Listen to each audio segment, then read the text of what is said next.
Friends, good morning. எல்லோரும் எப்படி இருக்கீங்க? எல்லோரும் சூப்பராக இருப்பீங்கன்னு நினைக்கிறேன். எல்லார் வீட்லேயும் சண்டே அப்படின்னா ஸ்பெஷலாக காலையில் நான்வெஜ்ஜெல்லாம் எடுத்து பயங்கரமாக செஞ்சிட்ருப்பீங்க. எங்கள் வீட்டில் சண்டேனா காலைல சிம்பிளாக தான் இருக்கும். நான் தனேஷ்க்கு வந்துட்டு அபாக்கஸ் கிளாஸ் இருக்குமோ அதுக்காக அவன் ரெடி ஆகிட்டுருப்பான். நான் அந்த டைமில் குடுகுடுன்னு ஏதாச்சும் ஒரு டிஃபனை செஞ்சு கொடுத்து அனுப்பிடுவேன். மேக்ஸிமம் கஞ்சி தான் இருக்கும். இன்றைக்கி தோசை அதிசயமாக. தோசைக்கு சைட் டிஷ்ஷை பார்த்தீங்கன்னா இன்னும் உங்களுக்கு ஆச்சரியமாக இருக்கும். நாட்டு சக்கரை தனீஷோட ஒரு ஃபேவரட்டான டிஃபன் ஆகும் இது. இன்னொரு தோசையும் சுட்டாச்சு. இது ரெண்டத்தையும் அப்படியே ஊட்டி விட்டேன்னா ஒன்று போல் சாப்பிட்டுட்டு கிளம்பிடுவான். தனீஷ் வந்துட்டு இங்கே அவனோட ஹோம்ஒர்க்ஸ் எல்லாம் பண்ணிகிட்ருக்கான். எப்போ முடியும் மக்களே?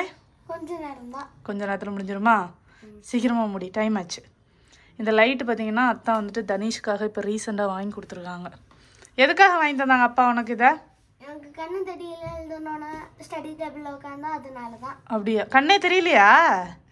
கொஞ்சம் தெரியுது, ஆனா லைட் வந்து ஆன் பண்ணாதான் தெரியுது. அப்படியா? இவன் தமிழை புரிஞ்சுக்கிறதுக்கு நான் தனியாக கோச்சிங் போகணும். சீக்கிரமா அம்மா ஊட்டி விட்டுறேன், அப்படியே சாப்பிட்டு கிளம்பிடு. சரியா? சரி. தான் இருக்குது இந்த லைட்டு. அதாவது அவனுக்கு ஒரு இன்ட்ரெஸ்ட் வந்துருக்கு. அந்த லைட்டுக்காகவே அதில் வந்து உட்காந்துப்பான், இல்லைன்னா அந்த டேபிளில் உட்காரவே மாட்டான். இது வந்து அத்தா வந்துட்டு அவங்க ஆஃபீஸ் பாயிண்ட்ஸில் வாங்கி கொடுத்துருக்காங்க. கணேஷ்மா, வாட்ச் வச்சு விளையாடினா மேம் வாட்சை பிடிங்கிடுவாங்க, சொல்லிட்டேன். ஓகே, பாய். அத்தான் காலையிலே பார்த்தீங்கன்னா எனக்காக ஒரு வேலை ஒன்று கொடுத்துருக்காங்க. அவங்க எக்ஸ் பாஸ் வந்துட்டு வந்திருக்காங்க. அவங்களுக்கு நான் இதை கண்டிப்பாக செஞ்சு தரணுமா.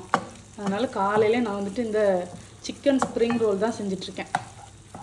அவங்க எனக்கு ஒரு வேலை கொடுத்தாங்கல்ல, அதுக்காக நான் அவங்களுக்கு ஒரு வேலை கொடுத்துருக்கேன். பூண்டு உரிக்கிறது நீங்கள் கேட்குறது நான் செஞ்சு தரேனா இல்லையா? Very good. நினப்பில் கூட வரக்கூடாது ஏதாவது சொல்லணும்னு. சரி, முடிச்சிட்டிங்களா? அப்போ இருங்க, இன்னொன்று எடுத்து தரேன்.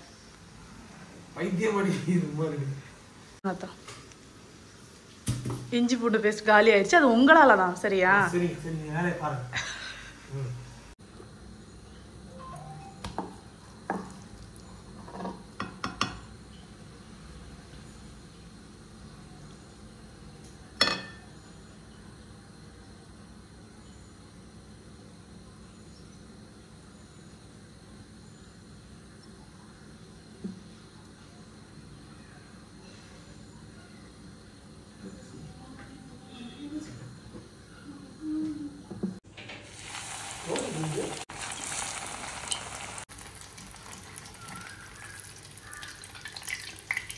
ரெடி.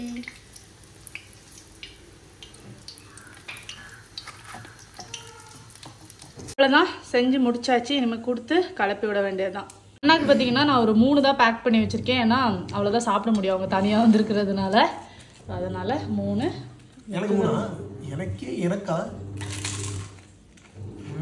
எப்படி இருக்கு? சூப்பர். இது அவங்களுக்கு ரொம்ப பிடிச்சிருந்தது நான் செஞ்சு கொடுத்ததில்ல. அதனால ராஜேஷ் அண்ணாக்கு நீ இது வந்து கண்டிப்பாக செஞ்சு தரணும்னு கேட்டாங்க. அவரும் நல்லா சாப்பிடுவார். பாயத்தா.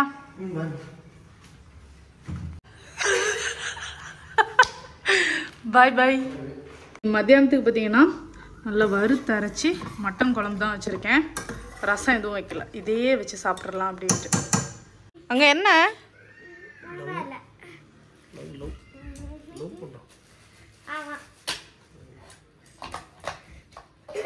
ராஜேஷ் அண்ணா என்ன சொன்னாங்க?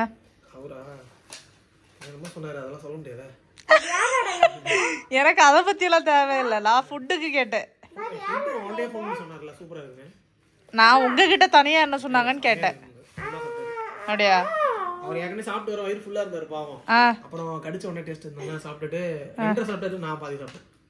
அங்க போய் பாதி அவரு தான் கொடுத்தாருமா. நான் நான் இவ்ளோ பெரிய வயிறு வச்சுட்டு என்ன பண்றாங்கன்னே தெரியல. கண்ணு வச்சிட்டான் தான். அதனால அப்பா தொப்பை குறையணும். எங்க குறையுது? நானும் 10 வருஷமா கண்ணு வைக்கிறேன், ஒரு நாளும் குறைஞ்ச பாடல. அது வயிறு இருக்கிறவங்க பேசணும்டா. டே கேலரிஸ் வேறையா? 190 கேலரிஸ். இந்த வாட்சை யார் வாங்கி கொடுத்தா? என் அப்பா தான். அத்தா சாப்பிட்டுட்டு எப்படி இருக்குன்னு சொல்லுங்க. திடீர்னு ஏதோ பிரியாணி தான் பண்ணுவேன், இது பண்ணிட்டேன் திடீர்னு கிரேவி. எனக்கு ஒரே வயிறு பசி பார்த்துடுங்க, அதனால ரெசிபி எடுக்க கூட பொறுமை இல்லை. சூப்பரா இருக்குல்ல? வறுத்து அரைச்சி இன்னைக்கு வந்துட்டு வித்தியாசமா ட்ரை பண்ணேன். என்ஜாய். அவன் ஒரு ஜூஸ் பண்ணி வச்சிருக்கான், அதை கொடுத்து என் கதையை முடிச்ச. ஜூஸ் இல்லை சாரி, ஐஸ் பண்ணி வச்சிருக்கான். அதை கொடுத்து என் கதையை முடிச்சுலான்னு பாக்குறாங்க. அப்பாக்கு பிடிக்கும் மக்களே, இது அப்பாக்கு ரொம்ப பிடிக்கும். அம்மாக்கு கோல்டு, எனக்கு வேணாம். ஓகே, நீங்க 2 பேரும் சாப்பிடுங்க. 2 தானே இருக்கு, நீங்க 2 பேரும் சாப்பிடுங்க. இல்ல மக்களே, அதான் எதுல பண்ணா பாத்தீங்களா?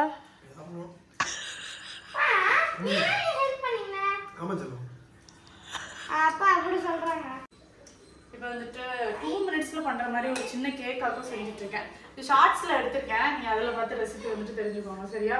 ஏன்னா ஷார்ட்ஸ்ல தான் நிறைய பேர் பாக்குறாங்க, அப்போ அவங்களுக்கு யூஸ்ஃபுல்லா இருக்கணும்ல, அதுக்காக. அப்போ பெரிய வீடியோ பாக்குறவங்களுக்கு யூஸ்ஃபுல்லா இருக்கண்டாமா? ஷார்ட்ஸ்லயும் சரி இன்ஸ்டாகிராம்லயும் சரி நிறைய பேர் வந்துட்டு ரெசிபிஸ் வந்து ஃபாலோ பண்றாங்களா, அவங்களுக்காக தான் வந்துட்டு இதை எடுத்தேன் சரியா? ரொம்ப சிம்பிள் தான், இதை கண்டிப்பா ட்ரை பண்ணி பாருங்க. இன்னும் நான் அவன்ல வைக்கல, வச்சுட்டு உங்களுக்கு காட்டுறேன். அவன்ல கரெக்டா வந்துட்டு 2 மினிட்ஸ்ல ரெடி ஆயிரும். ஓடிஜி தேவையில்ல, அவன்லயே வந்துட்டு பண்ணிடலாம். கேக் முடிஞ்சுது. அதுக்கு மேலே நியூட்டலாவை இந்த மாதிரி ஸ்ப்ரெட் பண்ணியிருக்கேன். சாக்லேட் இருந்தால் அது கூட போட்டுக்கலாம்.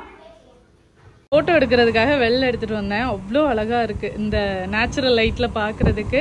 டேஸ்ட்டும் இது ரொம்ப நல்லா இருக்கணும். ரொம்ப முன்னாடி இதோட ரெசிபி வந்துட்டு போட்டிருக்கேன்னு நினைக்கிறேன். இந்த பவுல் பார்த்திங்கன்னா இந்த ஒரு கேக் பண்ணுறதுக்காக மட்டுமே வச்சுருக்கேன். இதுக்கு முன்னாடி ஒரு 3-4 டைம்ஸ் வந்துட்டு நான் பண்ணவும் செஞ்சுருக்கேன். இந்த பவுல் அதுக்காகவே வாங்கினது கூட.